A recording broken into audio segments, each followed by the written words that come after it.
I'm Cali Ortley. I grew up in the Siston area, and I've been living in Watertown since I was 21.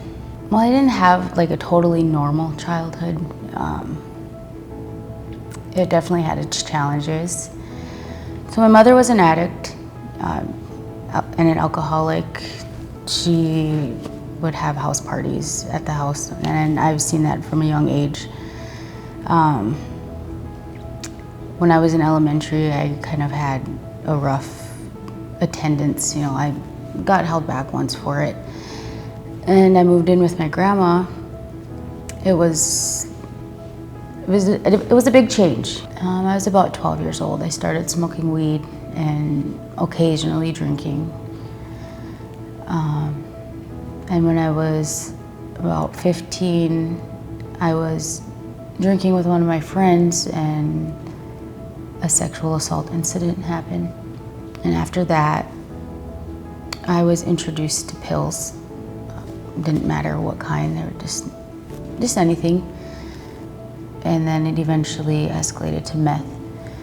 And from there, my grades started slipping, my attendance was not so good, and I eventually just dropped out of school.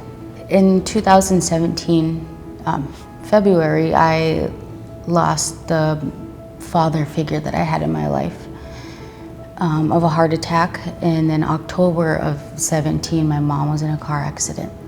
So I was a mess. I lost both of basically my parents within a year. So 2 months after my mother passed, I had found out that I was pregnant with my daughter.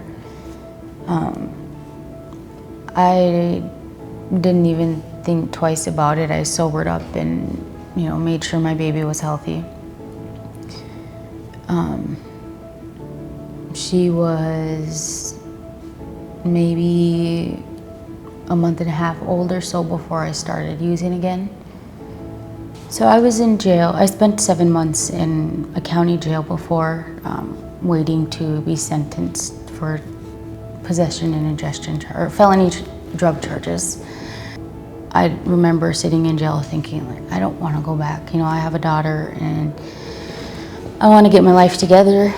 I think maybe 6 months later, I finally decided that I was tired of it and I wanted help.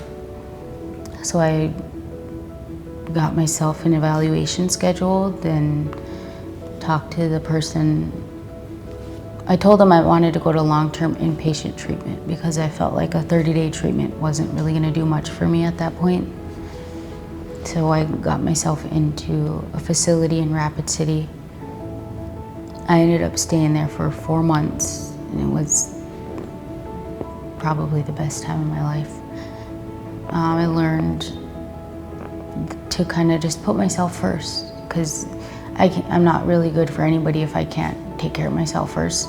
It's kind of one of the main things that I learned there.